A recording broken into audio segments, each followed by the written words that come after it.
जय माता दी दोस्तों, कैसे हैं आप सब। आशा करता हूं दोस्तों आप सभी अच्छे होंगे, स्वस्थ होंगे।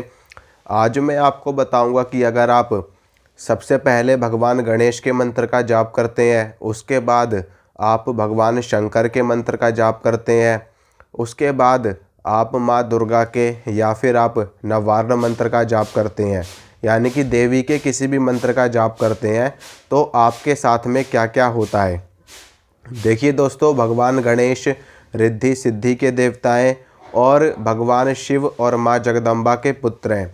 तो भगवान गणेश को अग्र पूजा का अधिकारी माना जाता है। कोई भी पूजा हो, कोई भी पाठ हो, कोई भी हवन हो, कोई भी साधना हो, सबसे पहले भगवान गणेश को प्रणाम किया जाता है। और बिना उनको नमस्कार किए, बिना उनको प्रणाम किए आप रिद्धि सिद्धि प्राप्त नहीं कर सकते, आप किसी भी कार्य में सफलता प्राप्त नहीं कर सकते। तो ये बहुत ही ज़्यादा श्रेष्ठ है कि सबसे पहले आप गणेश जी की पूजा करिए या फिर आप गणेश मंत्र का जप करिए। कई लोग सिर्फ गणेश जी की पूजा कर लेते हैं या फिर उनकी चालीसा का पाठ कर लेते हैं या फिर उनको सिर्फ सिंपल तरीके से नमस्कार कर लेते हैं, प्रणाम कर लेते हैं। तो ये भी उचित है, आप इस प्रकार से भी उनको पूज सकते हो। इसके अलावा कई लोग माला पे जाप करते हैं, जैसे कि ओम गंग गणपतये नमः, ये मंत्र है भगवान गणेश का, या फिर ओम श्री गणेशाय नमः, ये भी मंत्र है। तो कई लोग इन मंत्रों का जप करते हैं, जैसे कि रुद्राक्ष की माला ले ली और माला लेकर के फिर एक माला 108 बार गणेश जी के मंत्र का जाप करते हैं। तो इससे होता क्या है कि आपको भगवान गणेश की कृपा मिलती है। भगवान गणेश रिद्धि सिद्धि के देवता हैं, अग्र पूजा के अधिकारी हैं। तो उनकी पूजा करने से अगर आप कोई साधना कर रहे हो तो उसमें सफलता के चांसेस कई गुना बढ़ जाते हैं। यहाँ तक कि अगर आप उनको नहीं पूज रहे हो, नहीं उनको मान रहे हो, नहीं उनको प्रणाम कर रहे हो, तो आपकी साधना सफल होगी ही नहीं।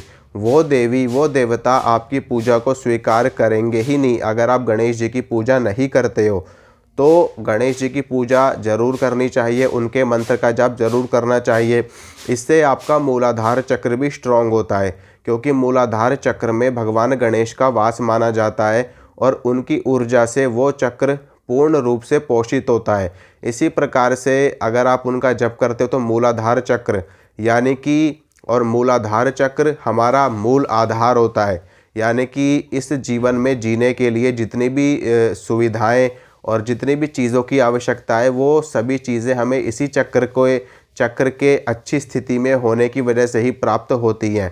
तो ये चक्र जब आपका अच्छा रहेगा तो आपको रिद्धि सिद्धि प्राप्त होगी, आप जो कार्य करोगे उसमें आपको सफलता मिलेगी और समाज में एक आपको मान सम्मान की प्राप्ति होगी और एक पद प्रतिष्ठा की प्राप्ति होगी और कोई भी विघ्न, कोई भी बाधा आपके कार्य में नहीं आएंगे। तो इसीलिए गणेश मंत्र का जप बहुत ही श्रेष्ठ है, ये हर किसी को करना चाहिए, चाहे आप साधक हो या ना हो, चाहे आप भगत हो या ना हो। अगर आप एक माला गणेश जी की डेली करते हो तो बहुत ही श्रेष्ठ है आपके लिए।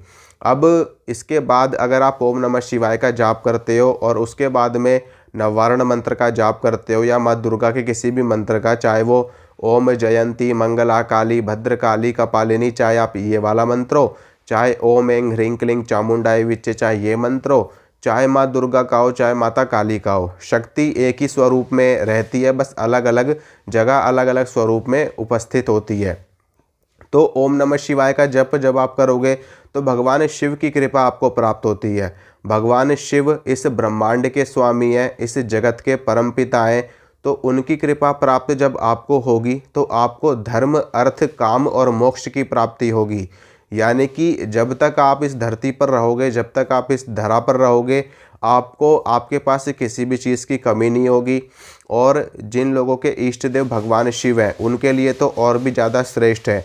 भगवान शिव की पूजा करने से साधक के अंदर, भक्त के अंदर, व्यक्ति के अंदर एक अलग ही मनोबल की प्राप्ति होती है।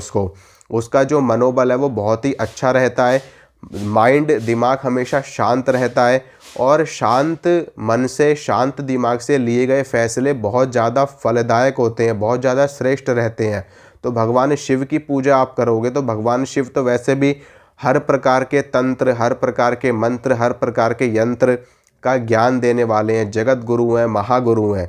सब कुछ उन्हीं से शुरू हुआ है, उन्हीं पे ख़त्म हो जाता है। तो उनकी पूजा करने से आपको इस ब्रह्मांड की हर एक चीज़, गुप्त से गुप्त जानकारी आपको प्राप्त होगी, रिद्धि सिद्धि आपको प्राप्त होगी, और भूत प्रेत, जिन्न, खबीस, यक्षिणी, योगिनी, ये सभी शक्तियाँ आपका नुकसान नहीं कर पाएंगी और आपके अधीन होकर के रहेंगी।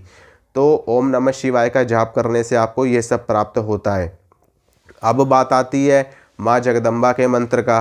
तो शिव के बिना शक्ति अधूरी है, शक्ति के बिना शिव अधूरे हैं। तो भगवान शिव के साथ में अगर आप माँ दुर्गा के मंत्र का जप कर लेते हैं या फिर आप माता काली के मंत्र का जाप कर लेते हैं तो ये भी बहुत ही ज़्यादा श्रेष्ठ होता है। ये सोने पे सुहागे वाली बात है कि शिव की पूजा कर ली, शक्ति की पूजा नहीं करी, तो कहीं ना कहीं वो कमी रह जाती है। ऐसा नहीं है कि शिव की पूजा करने के बाद भी आपको प्राप्त नहीं होगा, हर कुछ सब कुछ आपको प्राप्त होगा, लेकिन पूर्णता तो शिव और शक्ति को साथ में पूजने से ही प्राप्त होती है।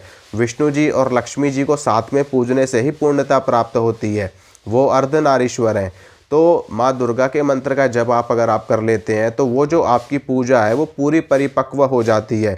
आपके शरीर में शक्ति आती है, आपकी आत्मा में बल आता है, आपकी कुंडलिनी शक्ति में एक तीव्रता आती है, तेजी के साथ में जागृत होती है।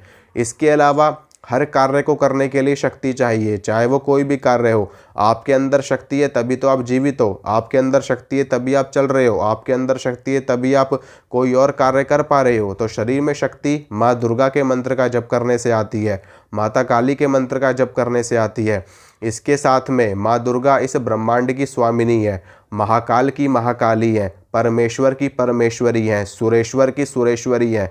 तो दोनों की सम्मिलित मंत्र का जाप करने से एक जो ऊर्जा का निर्माण होता है वो अपने आप में ही एक पूर्ण ऊर्जा होती है, एक परिपक्व ऊर्जा होती है। इस संसार में आप जानते हैं कि अगर पुरुष ना हो और स्त्री ना हो तो ये संसार आगे गति नहीं करेगा। इसी प्रकार से शिव के साथ में शक्ति की उपासना करनी चाहिए, इससे आपका पारिवारिक जीवन भी श्रेष्ठ होता है। आपके पारिवारिक जीवन में जो कलेश है, लड़ाई है, झगड़ा है, जो कुछ भी है वो सभी चीज़ें ख़त्म हो जाती हैं और आपका पूरा परिवार, जैसे शिव परिवार एकदम साथ में रहता है और उसी प्रकार से आपका परिवार भी एक अच्छे तरीके से रहेगा। परिवार में कोई लड़ाई नहीं होगी, कोई झगड़ा नहीं होगा, कोई मनमुटाव नहीं होगा। आपने देखा होगा अक्सर कि एक ही परिवार में अगर 5 लोग हैं तो 5 लोग अलग अलग तरह की सोच रखते हैं, अलग अलग तरह के विचार रखते हैं। कोई कहीं बैठा होता है तो कोई कहीं बैठा होता है, कोई भी साथ बैठकर भोजन नहीं करता, साथ बैठ के बात नहीं करते, कोई कहीं बैठ के खाता है, कोई कहीं बैठ के खाता है। और कोई जब डिसीज़न लेने वाली बात आती है तो हर किसी का अपना अपना डिसीज़न होता है। वो कहता है मैं अपने मन का करूँगा, वो कहती है मैं अपने मन का करूँगी। तो ये सारी चीज़ें ख़त्म हो जाती हैं उस घर से जहाँ पर शिव शक्ति की साथ में पूजा होती है, शिव शक्ति की साथ में आराधना होती है। और गणेश जी तो अगर पूजा के अधिकारी हैं ही, उनकी तो भाई करनी ही करनी है आपको पूजा। उनकी पूजा किए बिना तो कोई पूजा सफल होगी नहीं। तो उनका चाहे आप 11 बार मंत्र जप लो, चाहे 21 बार जप लो। अगर 108 बार आपको नहीं जपना है तो आप 11 बार भी ओम गंग गणपतये नमः ये मंत्र पढ़ सकते हो। ओम श्री गणेशाय नमः ये मंत्र आप पढ़ सकते हो 11-11 बार। इसी से आपकी पूजा स्वीकार हो जाएगी गणेश जी की तरफ से। बाकी शिव शक्ति के मंत्र का जाप करिए, आपका कल्याण निश्चित है। ठीक है दोस्तों, अगर इस चैनल पे आप नए हो तो चैनल को सब्सक्राइब ज़रूर करना, लाइक ज़रूर करना, वीडियो को शेयर ज़रूर करना, और सब्सक्राइब करने के साथ में जो बेल आइकन है उसको दबा करके ऑल पे आपको क्लिक करना है। ठीक है, इसी तरह की जानकारी मैं आपको देता रहूँगा। मिलूँगा आप सभी से अगली वीडियो में। जय माता रानी की।